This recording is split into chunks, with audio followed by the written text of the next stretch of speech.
அனைவருக்கும் வணக்கம். தமிழ்நாடு அரசு மிக மிக முக்கியமான அரசாணை ஒன்று வெளியிட்டிருக்கு. அது என்னங்கிறது முழுசாக அந்த வீடியோவில் பார்க்கலாம். அதுக்கு முன்னாடி நம்ம சேனலுக்கு புதிய பார்வையாளர்களாக இருந்தீங்கன்னா மறக்காமல் சப்ஸ்கிரைப் பண்ணிக்கோங்க. பக்கத்தில் இருக்கிற பெல் ஐக்கானை கிளிக் பண்ணிக்கோங்க. அப்போ தான் எந்த அப்டேட்டும் மிஸ் பண்ணாமல் பார்க்க முடியும். சரி, வாங்க வீடியோக்குள்ளே போகலாம். அது என்னென்னு பார்த்தீங்கன்னா, public service welfare of differently abled persons department 4% reservation for difficulty abled persons, reservation of appointment in all government establishment under section 34 of the Rights of Person with Disability Act 2016 orders issued. Welfare of differently abled person DAP 3.2 department.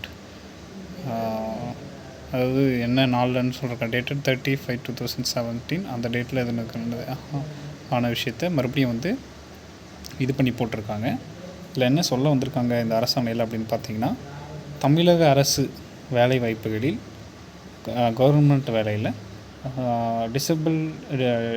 Able இருப்பாங்க இல்லையா, differently abled persons, அதாவது disability இருக்கும் இல்லையா, மாற்றுத்திறனாளிகள். So அந்த மாற்றுத்திறனாளிகளுக்கான வேலைவாய்ப்பில் முன்னுரிமை 3% இருந்தது. அந்த 3% இருந்ததிலிருந்து 4% உயர்த்தி தமிழக அரசு அரசாணை வெளியிட்டிருக்கிறது. சரிங்களா?